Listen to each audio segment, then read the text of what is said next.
Welcome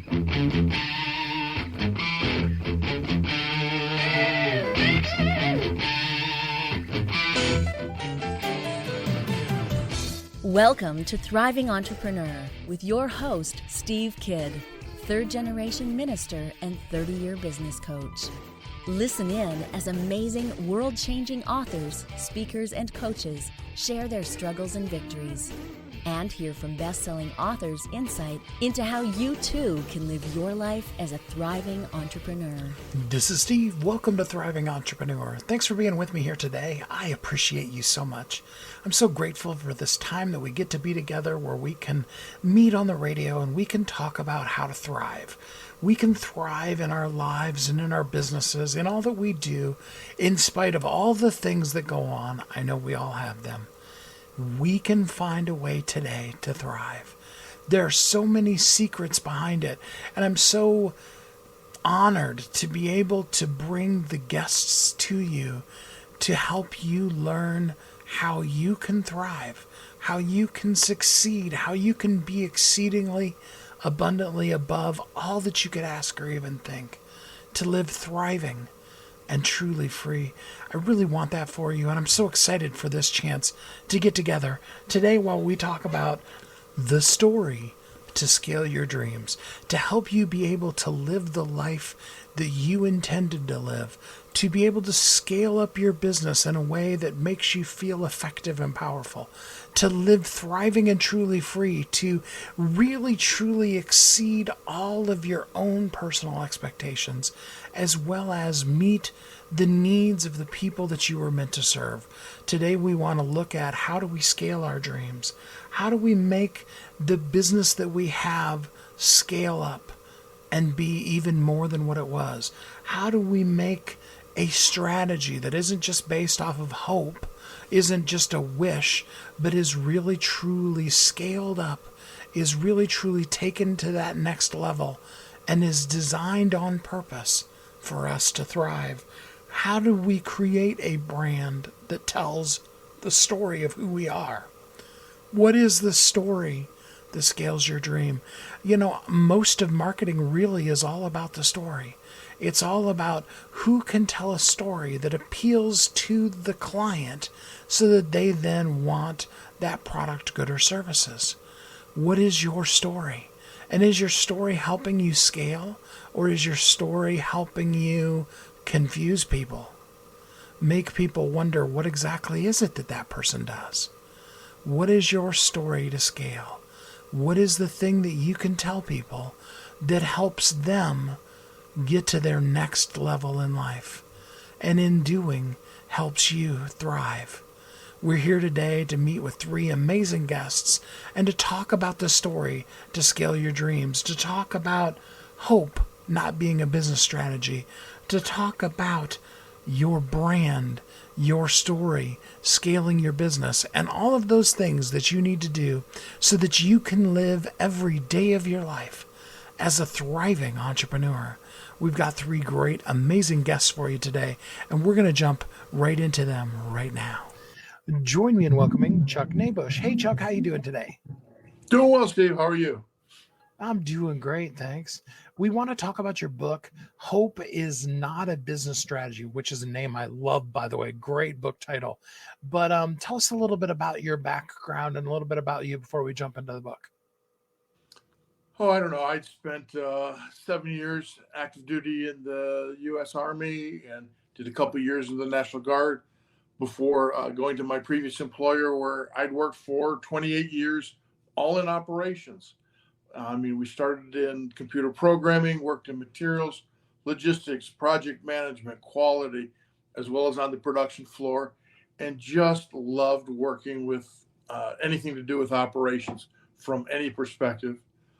Retired about 4 years ago, and in the last year decided to write a book about how we can go ahead and apply the knowledge of corporate America to small businesses, primarily to people who are so busy working in their business, they don't have time to work on their business. And so sometimes you need to kind of step back and say, a little bit of planning here can go ahead and prevent a whole lot of problems there. Oh, that is so true. Now, the name Hope is not a business strategy, how to take control of your business so it won't take control of you. Um, it just sounds like there's a fun story behind somebody who their business strategy was hope. Is there a story behind that? And if so, can you tell us? Well, when I was working for my previous employer, every year we'd have an annual operating plan uh, time come up. It come up in the fall. Our fiscal year was 1st of May, April 30th, 1st of May, until the next year.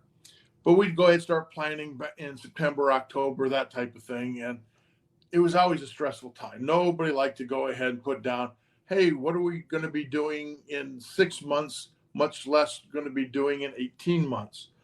What's your productivity? What's your head count going to be? And, I was over the production. And so I would go ahead and bring in my direct reports and we talk about what projects we could do. And they'd be like, well, I just don't know. I said, well, we can't go into this and just say, we're going to go ahead and hope to go ahead and hit performance numbers that are given to us. We need to actively decide what those numbers are going to be. So everyone I worked with knew that I would say hope is not a business strategy. Hope is not a strategy. Hope is not a plan. And because they knew that, hope was just not the way to go ahead and go about it, because hope means you haven't given it any thought. You haven't taken any action. You're not planning on taking any action until after it happens to you. And being reactive in business, especially after what we've experienced in the pandemic, has certainly gone ahead and taught us a lot that we need to go ahead and do a little bit of prior planning. And maybe we will not predict a pandemic, but we might be able to react better and more quickly to it. It's so interesting because when you start talking about corporate America, typically by the time they've gotten to that large, they kind of know their numbers at least a little bit. You know, our cost for HR is this much, et cetera, et cetera. And yet small businesses often they don't really even understand just the basics of where the money comes in and where it goes out. And then at the end of the year, they're like, how come I don't have any money? You know what I mean? So how does a small business begin to really start looking at themselves like a big business would? I think you have to start out by doing a little bit of planning as to what do you want to do? Who are your customers? What are your values? What is your mission? What is your vision? I know, all of corporate America says mission, vision, values. And then they go ahead and some companies just go ahead and plaster something up on the wall and everybody's supposed to go ahead and look at it and sing kumbaya. But some companies live by theirs. And that's really what you want. You want them to be meaningful. You want them to be not just in times of great growth that you can go ahead and point to it and say, oh, look, people are important or customers are important. But it's in the times of trouble when those values shine through. I know I walked into a small business one day and we all laugh at it. There was somebody had put up a sign that says, if you're here to complain, the complaint day was yesterday. Well, but that sends a message. While it's funny for the employees and might be a great way to relieve a little bit of stress, it also sends a message to customers of what kind of response you're going to go ahead and get. Is that the value you want to portray to your customers, to your suppliers, to your other employees? Because remember, that same value is going to go ahead and be applied from the HR department through all the employees. And whether you have a department or it's the business owner that throws on his HR hat, he's now HR for the next hour as he deals with an employee issue, again, it sends a message. Is that the message we want to go ahead and send? So I think it starts with fundamentals like that. There are other ways. Understand your process. Now, I mean, you can do something very elaborate, map it out, put it in Visio or whatever. But again, do you understand your process? Because another great example, you hire a new employee. Fred just left, and so you hire somebody to replace Fred. You don't have any listing of what Fred did exactly. You don't have the process. So the first thing you do is this new employee, you kind of take them through it. They take notes. Those notes are now the documentation for that job. And if they get promoted and they train the next person, those notes, whether they were taken correctly or not, are exactly how that job's going to be done. So it's worth spending a little bit of time doing a little bit of planning, doing a little bit of documentation, because that can be used not just for that employee, but for future employees.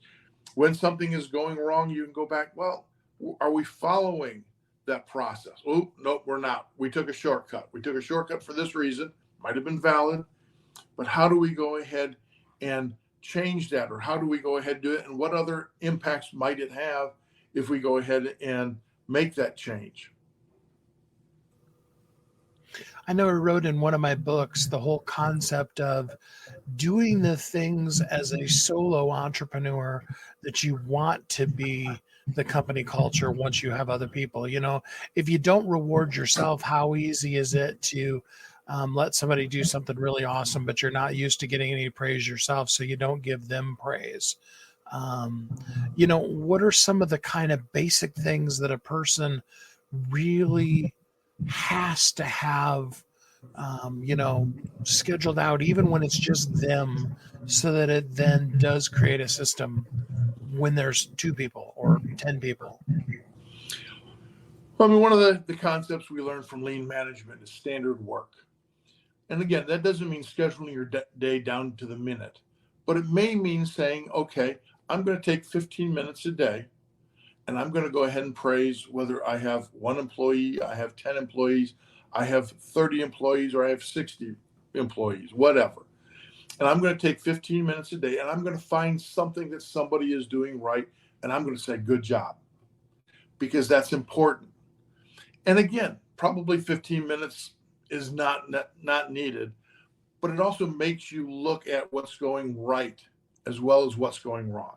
I mean, very easy. I think humans are hardwired to a certain extent to be critical. We can go ahead and find the problems in anything. And there's nothing wrong with that.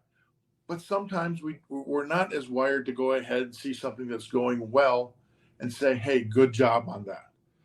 Because a little bit of appreciation goes a long, long way. I spent a lot of time in the military, and no, we didn't go ahead and go out to the field, do practice, do exercises, do everything to go ahead and earn a medal or a ribbon or anything like that. But it was kind of nice to go ahead and get one, to recognize your efforts. And again, that little piece of ribbon, I don't know, maybe cost 39 cents, whatever. But it was the recognition that went with it, and you got it in front of your peers. And it was something you would wear in front of other peers, throughout your career. So again, little things. I mean, whether it's, printing out a certificate to somebody, filling it out on the spot, or going around and saying, hey, you did very well. We've got a reward point system, and I'm going to go ahead and reward you X number of points. Again, it can be elaborate. It can go ahead and be something that has monetary value, but even just a pat on the back, even just, hey, everybody, let's stop what we're doing, and we're going to go ahead and say, Kristen over here is doing a great job. We want to go ahead and recognize her and say, hey, good job, Kristen. Everybody, let's give her a round of applause for this and this and this that she did. I mean, and that goes a long, long way. So the book again is called Hope is Not a Business Strategy, How to Take Control of Your Business So It Won't Take Control of You. Let's talk about tell us some fun nightmare stories of people who didn't take control of their business, and so the business took control of them. Well, the book is really about a lot of stories of my wife and I interacting with contractors over the past, 5, maybe 10 years. And it was, some of the problems that we encountered as customers working with what we thought were very good contractors. They were rated well with Better Business Bureau. We'd done our homework. They'd been in business a number of years. They'd had lots of success. They were doing phenomenal. But one great example was we put in a pool here at our house. And the guy said, well, it's COVID. I can't tell you exactly when we're going to start, but once we start, it'll take 6 weeks. It's a 6-week process. 21 months later, we were finally able to swim in the pool. I mean, it was, and during that, one of our specific issues were, he had said, "Oh, electrical's in. We're going to be, bringing in the light bulbs. We're going to put the light bulbs in the pool. We're going to turn everything on. We're going to test the electrical." And I said, "Well, electrician has never hooked the electrical up to the main breaker panel." "Oh, no, I've already paid him." "I know it's hooked up." "Well, I know I've never really allowed anybody into my main breaker panel, which is inside my house. So I know it's not hooked up. But again, at some point in time, you can't argue." So, from that little lesson, again, another lean principle, going to Gemba, going to where the work happens. Had that contractor come out periodically and checked on the work at the job site, he would have known whether his subcontractor, the electrician, had connected the electricity or not. So when it was time for him to install the lights and make everything work, he would have known whether the filter would turn on, the lights would turn on, because he would have seen what had happened or not. Well, then the contractor was all upset because he'd already paid his subcontractor for work that wasn't done. Is that the subcontractor's fault? Is that the contractor's fault? Certainly not the customer's fault. But yet, because it was happening on our property, right out the back door, we knew what was going on far more than the contractor did. And I'm no contractor. I certainly have no experience in building pools. I have no expertise. But I know, some basics, that the electrical has to be connected up to the breaker panel at some point in time. So what is one tip, one trick that a person could begin to do right now that would help them be able to take control of their business? Again, it all comes back to planning. Think about the plumber.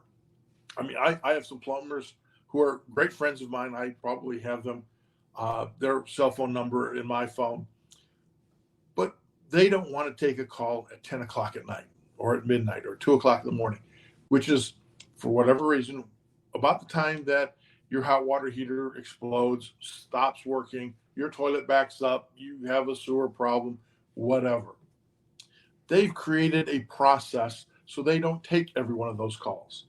Yes, they have an office phone number. That's great, from 9 to 5, 7 to 5, 8 to 5, whatever it is. But after 5 o'clock, generally for most plumbers, it switches over to an emergency number. And, their ads will say, "Hey, after hours, call this number." And that number goes to an operator someplace who says, "What's your problem? What's your name? What's your phone number? What's your address?" And they pass it on to the plumber or whoever's on call at the plumbing company. And that's the way they work their process, so they don't have to take 100 calls after hours. But it doesn't mean that the customer doesn't get taken care of. So, think about the process. Think about what it is you want to do. Think about what you want to achieve. That plumber obviously did not want to go ahead and have, or it's true of almost all plumbers, they don't want to have the after hours calls. Doesn't mean they don't want your business. Doesn't mean they won't come out and help you take care of whatever problem you have. But they've taken control of their business in order to go ahead and run that and have a quality of life, because they don't mind business hours, but they also go ahead and want to have personal hours. So they've created a way of work-life balance, but they can also, through their process, integrate work into those after-hours emergencies to take care of their customers also. And again, the book is called Hope is Not a Business Strategy, How to Take Control of Your Business So It Won't Take Control of You. The ebook is actually free on Amazon today, so you should go get it. Lots of great things in there to help you with it. And Chuck, if somebody wants to go deeper with you, if they need your help planning and doing those kind of things, how can they get in contact with you? The book has a lot of references. You can go out to my website, 1310.com. That's 13ten.com. They can go ahead and shoot an email to 1310@earthlink.net to go ahead and reach me that way. I'm on LinkedIn under Charles T. Knabush. The book's under C.T. Knabush. We have reference material out on the website. We have templates if you need planning templates. So a lot of good material out there, and we're certainly willing to take a call and see how we can help you further. And if you call Chuck at 10 o'clock at night, it probably won't even go to a service. He'll probably just make you leave a message and talk to you tomorrow. Absolutely. Yeah, again, the book is called Hope is Not a Business Strategy: How to Take Control of Your Business So It Won't Take Control of You. And as Chuck said, it's under the name C.T. Knabush on Amazon. The link is in the chat here for things, and I do strongly encourage you to get it. Thanks so much for spending some time with us here on the show today, Chuck. Thank you, Steve. What is your story? What is your strategy? How are you going to achieve your goals for this next week, this next month, this next quarter, this next year? What is that story? And how are you planning things out? Not just living on hope, but really truly getting it done as you live as a thriving entrepreneur. We're going to take our first commercial break, and then we'll be right back here on Thriving Entrepreneur.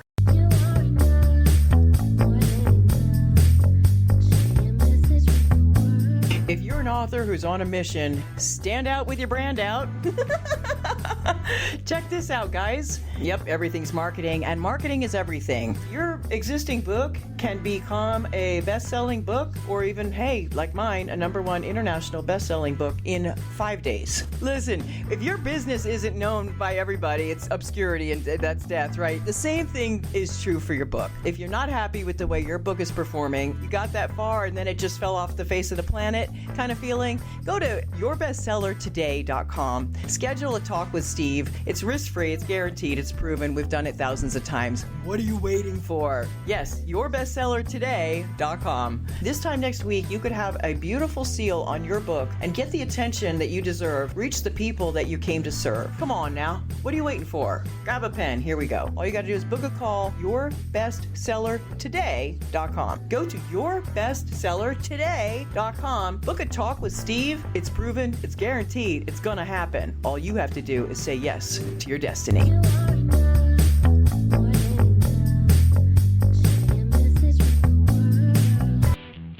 Welcome back to Thriving Entrepreneur. This is Steve. Welcome back.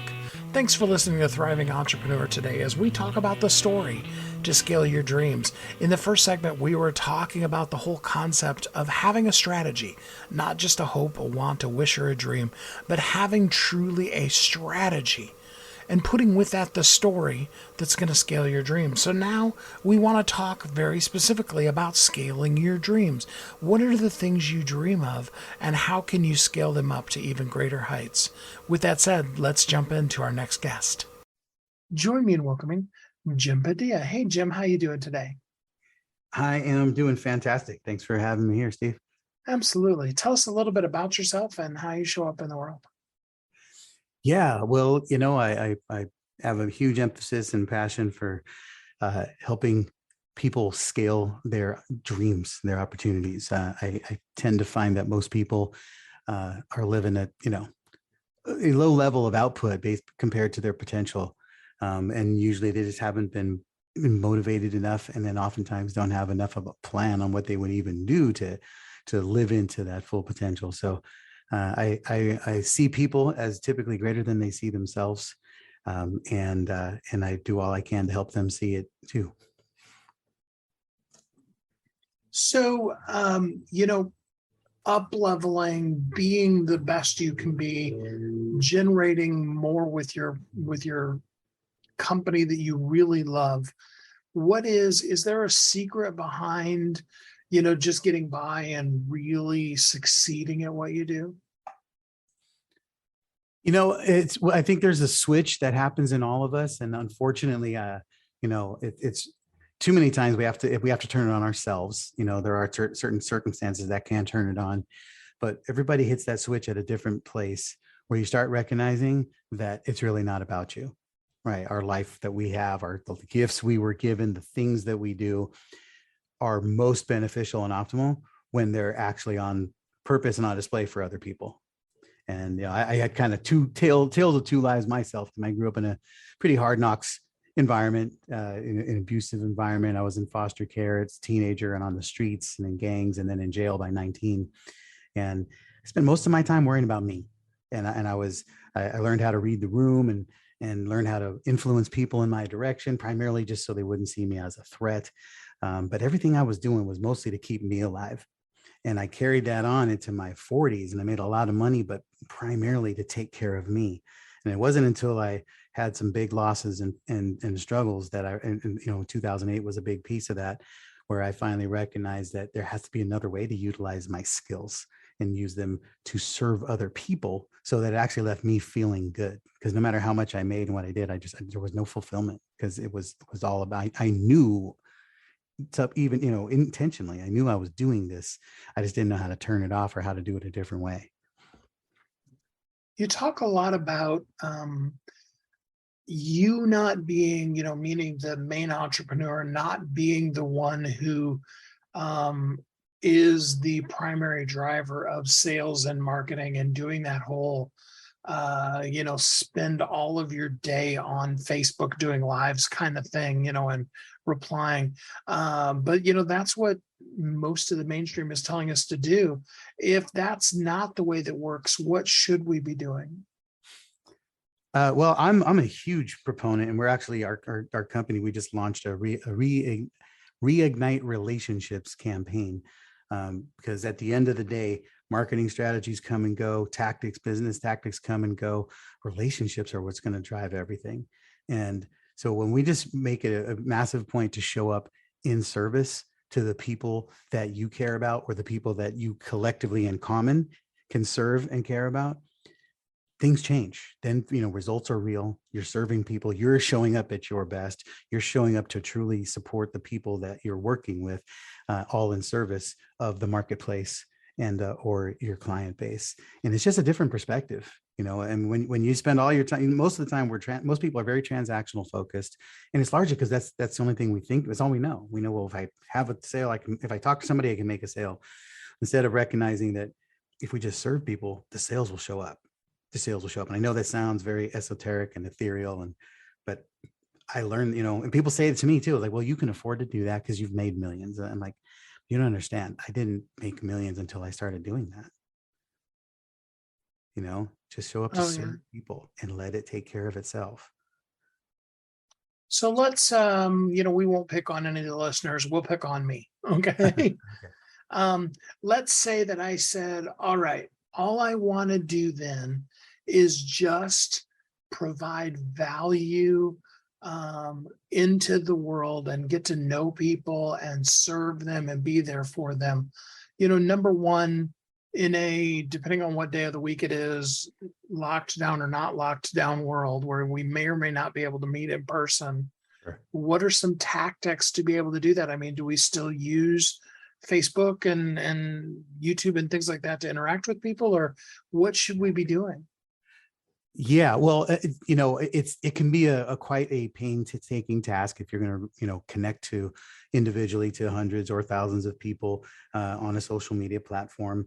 And of course, the daily grind, that stuff does need to get done, but it needs to start with, if you really know who your ideal audience is, and I mean intimately, what's the problem that you truly solve for them, as opposed to the product that you sell. And those are two different things, right? We mostly show up trying to sell our product. And instead, just focus on what is the pain they have and what is the solutions you bring. How do you solve, what do you do for them? What's the experience you provide and the outcomes you provide? And talk to people about that, and show up as the expert of that. I guarantee you right now, Steve, you can if I asked you, name the top 10 things that your people really struggle with, and you can answer them, right? Because you know them. And you think about them and you engage with them and if you were just to speak about those things, if I just showed up in service to to consistently talk about, I know the struggles that you have trying to hire salespeople. I know how hard it can be trying to put on an event, and when you don't know how many people are going to show up. I know the struggles that you have when you keep trying to turn over sales, when you're at a place where you want to hand off the sales to somebody, but you don't even know how to do it because you're the only person who's made all the sales. Like, there's a lot of things that are going through people's minds, and they get frustrated and they get bottlenecked, right? And so all of my marketing, anything I share publicly is speaking to those people with those problems, and the thing, and sharing, our success stories, sharing our failures, sharing the things we're learning, right? Just letting them know that we're on this journey too. We're further down the road. We figured out, but we're not perfect, but I'm sharing with you everything I'm learning because I want to help you. And then when you put these messages out, treating the marketplace as if they are the person that you're serving, they start responding with questions or comments, both on the good side and on the bad side. And all that gives you the opportunities to start engaging them, right? As opposed to just start reaching out to people, start sharing messages that are relevant and of value, that challenge people to think in a different way. And they'll start engaging on some level. And that's where conversations really start happening. So what do you say to the person who says they feel like they're doing that, but all it feels like is that they're talking to themselves and not really ever getting anybody to engage back with them? Yeah, I certainly understand that feeling. I've done that. I did that for years. What I recognize where I would challenge you is put out a message that is uncomfortable to put out. Make bold promises and claims that will make you really uncomfortable. Speak some truths into the marketplace that you would hesitate before pushing send, because you know things about your client that you really want to say. Here's how I usually would say that is, what are the things that after you get off the phone with them, you say to yourself or to your coach or to your mentor, but you usually don't say to the prospects? That's the stuff you need to start sharing publicly, because that's the stuff they need to hear from you, because you're the expert of that problem. When you do, then you're hitting home with the truth, and the truth will push people away from you or pull people towards you. And that's the beginning of it all. If you're not hitting that level, you're simply just not getting as close to the truth as you can be. So we're talking about hard-hitting information and answers to questions people are afraid to ask and those kind of things, not about bold promises about, I'm going to make you millions or those kind of things. Is that correct? Yeah, I mean, you can say that stuff, but it falls on deaf ears because people can't relate to it. They're like, what are you going to do that for me? It's like, that needs to be an answer to a problem that's being discussed. And too many times we show up with the answer before we actually open up the problem or the solution, what needs to be discussed that might need an answer to be brought in on the back end. And the other thing I will say, and I don't say it enough, because I think the people we're dealing with are already very heart-centered, compassionate entrepreneurs who care about their people. So I know you wouldn't intentionally hurt anybody. However, just remind yourself that you're sharing this stuff from a place of love. You're not doing it to beat people up. You're sharing it with them because you're the one person who knows, and you might be the only person who's willing to share it with them. So it's vital that you do. That's so, it's so beyond deep that saying that's deep seems shallow. You know what I mean? How does a person critique themselves? So you want to take this path, you reach out and you say something, typically the first time, whether it's a summit or a Facebook Live or a YouTube video or whatever platform, typically the first time you do that, you're not going to get millions of people that are just going to swarm in. Those early days, how do you critique, am I really doing it, or am I just conning myself into believing I'm giving them hard-hitting information when I'm really just still soft pedaling? Yeah, well, typically the lack of a response is great feedback. Just like, the lack of cash going into your bank account is good feedback that your offers are not really compelling. Because if your offer is compelling, it doesn't matter how long you've been giving it. If you put the right offer in front of the right person, it should always make sense. And it's the same thing with the message here. Here's one way to measure it. What are you saying to your marketplace what are you saying to your clients, the people who've already paid you money, that you're not saying to the marketplace? And that's where a disconnect comes, because a lot of times we'll speak the hard truth to a client because they've paid us for it. And we say, oh, no, look, you got to think like this because you're doing it wrong and this won't work this way. Or however you would speak to somebody, because you'll tell them the truth. I think you should be telling that same level of truth to your marketplace, because that's what lets them know that you're really the expert that you are. You're showing them how you would coach them or how you would guide them or how you would lead them to a solution. And they're getting an example to see exactly how you would handle it.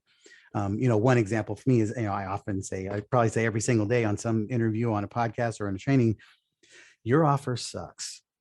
There's a really good chance you, the listener, your offer sucks, right? And it doesn't mean your solution sucks. You probably have a fantastic solution and solve problems really, really well, but you're so married to the beauty of your solution that you oversell it and you talk about your product in ways that glorify the product instead of really speaking to the person who's got the bleeding neck problem that your solution is the answer to. Right. And when you can strip down that offer and put it in a compelling fashion that drives somebody to want to do something about it, then you start having conversions. And more importantly, you now can you're on the journey to becoming replaceable. Right. The part of the reason that most founders have to do the most of the sales themselves is because they haven't packaged the offer in a way that makes sense. And they're the only person who knows how to talk about it in an elegant, compelling way. Well, we need about another 3 hours to even touch the tip of the iceberg on this. So let's talk about that. I'm sure this is something you teach. Right. What kind of people do you prefer to work with? Let's start there. Yeah, well, we work with scaling entrepreneurs. We have two different levels of entrepreneurs. Typically, those are at the six figures to $500,000 that are scaling to $1 million, looking to double their business. And then we work with a lot of people that are scaling towards an exit, 7, 8, 9-figure clients that are at the place where they have a destination, some place they have to go. The thing that they all have in common is an hunger for the mountaintop. You already know that you have something big you're striving for, and you're just at a place where you are bandwidth locked and you can't get beyond yourself because you got to improve the sales process. You're ready to grow, maybe hire salespeople, sales team, and you need a way to do this more effectively. Because if you just hire salespeople without a great offer and without a great sales system, they're not going to become very great salespeople, right? So those are the people that we serve the best. And if a person wants to work with you, how can they work with you? The best thing to do is go to my personal website, jimp360.com, JIMP360.com. And you'll find all my social medias. You'll find videos. You find my podcast, books, ways to hire us, ways to work for us. All there is, around us, and our latest promotions, all at one spot. At jimp360.com. When you get there, if you click on the contact button, it'll get all the different ways that you can connect with me directly. And I want to encourage you to shoot me a text message. Give me your name, your email. Tell me what you came from the podcast here with Steve, and I'll happily share with you some resources around building a system that we call it our anti-closer sales system, because if you put a system in place that eliminates the need for you to hire closers, and you can just hire good people who can follow a great system and make sales for you. I love that. And give us that link one more time. It's jimp360.com. Well, Jim, thanks so much for spending some time with us here on the show today. I appreciate the opportunity, and I wish everybody the best of luck in these tough times. Just be really clear and compelling and let people know that you're really there for them and change some lives and make some money. What is your plan to scale your company, to scale the dreams that you've created and are now bringing out in the world? And what is the story that's going to help you get there? How are you going to scale? What are you going to do? And what are you going to tell the world about it and the people that work for you about it as you scale your dreams? We're going to take another quick commercial break, and then we'll be right back here on Thriving Entrepreneur. Don't go away.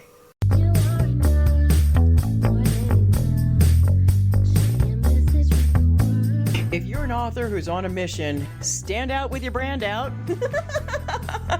Check this out, guys. Yep, everything's marketing, and marketing is everything. Your existing book can become a best-selling book, or even, hey, like mine, a #1 international best-selling book in 5 days. Listen, if your business isn't known by everybody, it's obscurity, and that's death, right? The same thing is true for your book. If you're not happy with the way your book is performing, you got that far and then it just fell off the face of the planet, kind of feeling scaling? Go to yourbestsellertoday.com. Schedule a talk with Steve. It's risk-free, it's guaranteed, it's proven. We've done it thousands of times. What are you waiting for? Yes, yourbestsellertoday.com. This time next week, you could have a beautiful seal on your book and get the attention that you deserve. Reach the people that you came to serve. Come on now. What are you waiting for? Grab a pen. Here we go. All you got to do is book a call. Yourbestsellertoday.com. Go to yourbestsellertoday.com. Book a talk with Steve. It's proven. It's guaranteed. It's going to happen. All you have to do is say yes to your destiny.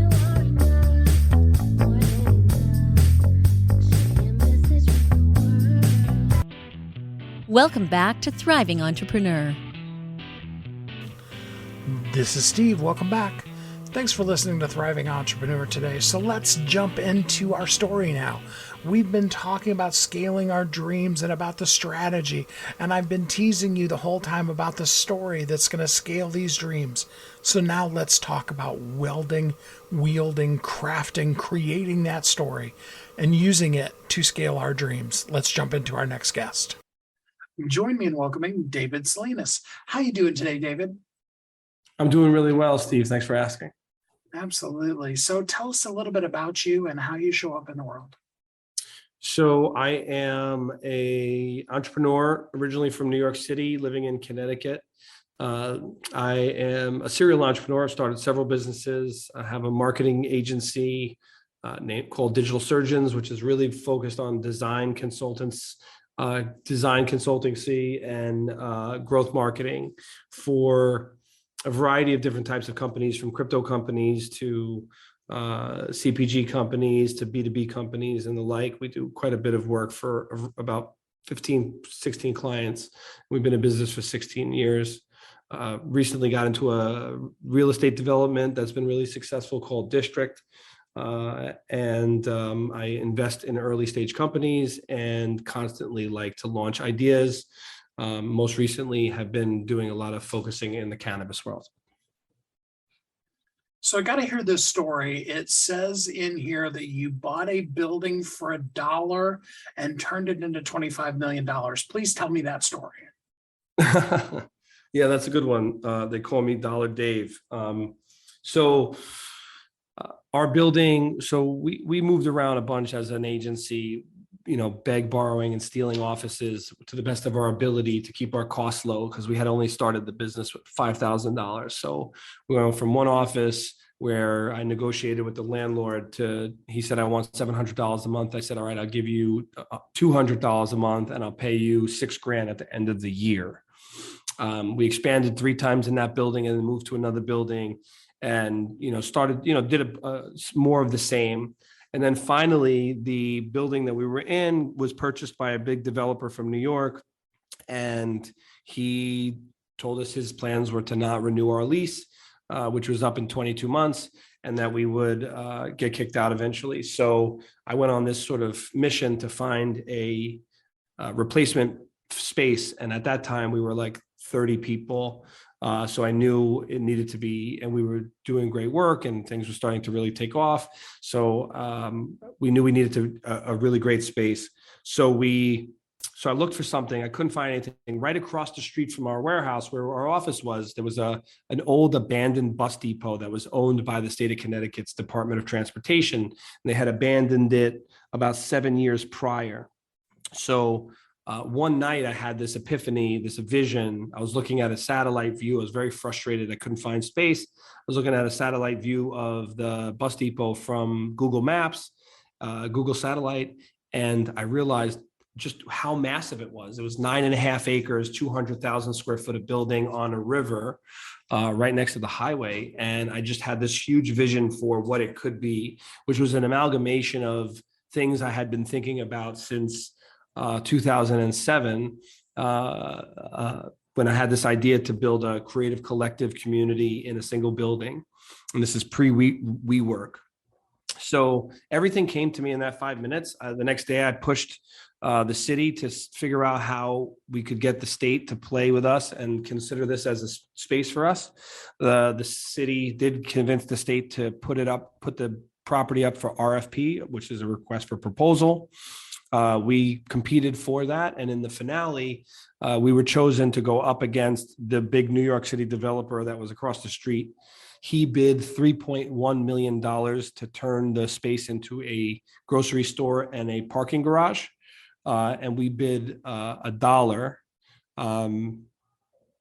to turn it into a technology and innovation campus with a beer garden and an amphitheater and a walking trail on the river and a place where communities would come together to feel energy and be prosperous and be entrepreneurial and to learn from one another. And we basically used branding and storytelling to do that. And they accepted my bid for $1. They literally asked me, would you, the competitor you're up against bid quite more money, substantially more money than you. Would you change your bid? And I jokingly said, I'll give you 4 quarters instead. I love that. That's great. So, I think you tap on a really good point though, and that's, it's all about the story, and I think a lot of people have great ideas, but they don't know how to tell the story. What's kind of step one in really taking this big idea that you've got and creating a compelling story for it? Step one, I think, is research. You can't tell the story the way that you want to hear it. You have to tell the story the way that your audience wants to hear it. So I think one of the first things you have to do is define who you're speaking to, understand what motivates them and what's going to make for an effective story and how and where it's going to be told. And I think that's the reason why we were more effective. I had spent the better half of a decade listening to what people wanted and desired in the community at large, from space, from the city, and knowing who the audience was and what they wanted made my vision that much closer to the reality of what they wanted, but also it showed me how to ring the bell, to ring those people's bells, to keep them entertained, engaged with what we had to say, and give them reason to believe. Great way of putting it, a reason to believe. So, what would you say? You're a startup advisor, you're, kind of even a startup whisperer, if you will. What would you say is the biggest thing that people are missing? Is it that knowing who they are, or is it knowing the people, or is there a key to really finding that thing for you that a person needs? I think it's a combination of things. I think one of the things that I see most often is that startup founders drink their own Kool-Aid too much, and they're not spending enough time thinking about the customer. Being customer obsessed is something that I constantly focus on in every business I advise, every business I invest in, every business that I run or launch. I really care about the customer so much because that relationship, I have years ago, I wrote a mantra for my company, Digital Surgeons, and it was experiences build relationships and relationships build brands. And what that means is that the experience that people have with you, with your brand, with your customer service, with your location, be it physical or online or what have you, that, people refer to it as brand experience now, or CX, right? CX, BX, whatever you want to call it, is the beginning of and the glue that starts that starts the trust, that starts the relationship, and relationships are what creates that super fan and really that super brand. So I think that that's the biggest thing for startup founders, is really understanding who the customer is, and then the second thing, to your point, is knowing who they are. right? Like that, like knowing who you are as an entrepreneur, what your capabilities are, what they're not, what your weaknesses are, and being open-minded to that stuff. Because I think that, every entrepreneur is so full of themselves that they miss, I constantly tell people, all I'm here to do is show you the mirror. You can get mad at me. I'm just showing you what I see and what you should be seeing as well, so that you can make better decisions. Wow, that's really powerful because, the truth of the matter is everybody starts a business and it's just going to be the greatest thing since sliced bread. And yet we also know that, what is it, like 80% of businesses fail within the first 2 years. So there's got to be some kind of disconnect there. Can it be solved sooner than it is for most people? Yeah, I think that there's back to self-awareness, right? If you know what you're capable of, like Pete's my business partner, Pete Senna, when Pete and I set out to start Digital Surgeons, we had $5,000 between us. Just to give you a sense, company 16 years old, and it does 8 figures a year in revenue now. We have 55 people that work for us and with us, and we work with some, we literally work with Fortune 50, so Fortune 20 companies in some cases. When he and I started the business, it was very simple. I was a strategist that understood and had a very keen intuition for business and marketing and people. And I was a really, really, really good business developer. I understood the mechanics of business development. He was a tradesman, a craftsman. He could design at a level of polish that would be considered world class. He was a coder. He was a technologist. He could figure out anything technical. In a sense, I used to joke around and say, I sell it, you smell it.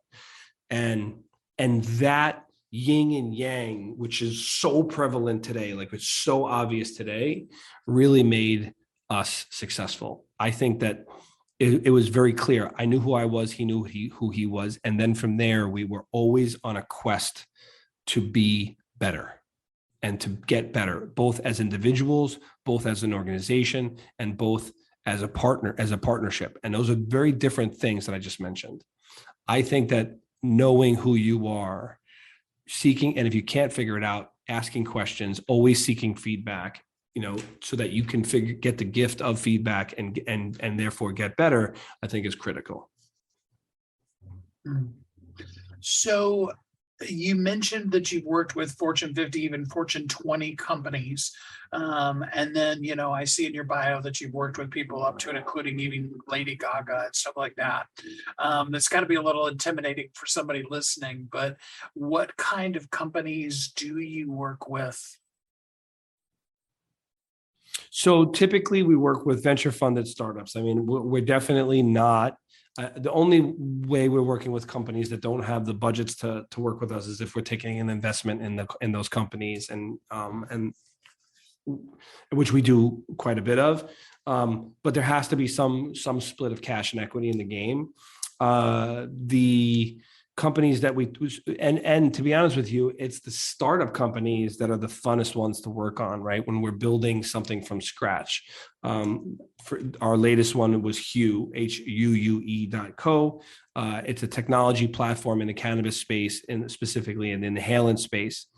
That company came to us and they were just getting started, and we were able to help them raise money. I personally joined the board. I helped raise over $1 million for the business. We built the brand, we named the company, we did so much work to get them to life. And my team smiled every day working on it because it's ground floor, right? It's that 0 to 1 that gets a lot of people excited. 0 to 1 being a great book that Peter Thiel wrote. I think that's who we work with. We like to work with mavericks. We like to work with innovation focused people that want to get stuff done, that have audacity. We will forego a lot of our qualifiers for business if there are other check boxes that we get to see checked, right? is this going to be award-winning work? Is this going to be fun? Are we working with great people? Are we going to make some history? Are we going to get some PR from this? Is this going to make us famous? Is this going to make everybody famous? There's more to meets the eye than the traditional, budget, authority, needs, and timing, or my 4 Ps qualifying framework. We definitely want to work with great people first. So somebody thinks that they've got the right stuff to be able to get to work with you. How would they get in contact with you? Easy. I mean, LinkedIn. I'm David Salinas on LinkedIn, Instagram. I Grow Brands. Same thing for Twitter and TikTok. At I Grow Brands. You can chase me down on any of my websites, but my big one being Digital Surgeons, and just fill out the contact form and mention me by name, and the contacts will always get to me. Those are a handful of ways to get to me. I'm pretty easy to reach. I'm very active. Well, I love it. David, thanks so much for spending some quality time with us here on the show today. Oh, my pleasure. Thank you so much, Steve, for having me and for wanting to introduce me to your audience. I appreciate the questions. What is your story? What is the story that you tell? Have you created a strong, solid brand with a great story that tells who you are, what your company does in this world, how you can make the difference in this world, that difference that only you can make? What is your story? How do you show it to the world? How does it shine out so that the world is a better place because you share your story with it? And in so doing, how does it meet the needs of the people you're meant to serve? And how does it help you scale that thing you're meant to do in this world? You see, here's what I know. I know you are uniquely brilliant. You were created for a purpose, and the world does need you. And as you develop the story of you, the story of your company, the story of your life, as you begin to build that brand, you put the strategy around what you want to do. You add the story and the strategy to your dreams, and then scale those dreams to the lofty high heights that they were always meant for, that they were given to you for, so that you make an impact. You change the world in your little corner of the world just by simply being you, by having that story, by telling that story, and scaling bigger so you can tell that story to even more people. You can change even more lives, and you can make this world an even better place. I see it. I know you can do it. I believe in you. I know you have part of your story, and I encourage you to reach out, to do even more with what you've done so far, to scale up bigger, brighter, bolder, to move stronger, harder, and faster, and do the things that only you can do, and maximize while it's called today, so that you find yourself looking around and seeing just how blessed you are, how much you thrive, and how you are indeed truly free. I want that for you. I see that for you. And I love the concept of you reaching, growing, and living into that place where you are a thriving entrepreneur. That's so exciting. I look forward to hearing all about it. Until we're together next time, I hope that you have an amazing day, an amazing week, that you feel happy and blessed, and that you live as a thriving entrepreneur. Thanks for listening to Thriving Entrepreneur today. If you want to get your question answered, send an email to questions@wehelpyouthrive.com. We look forward to you joining us again next time.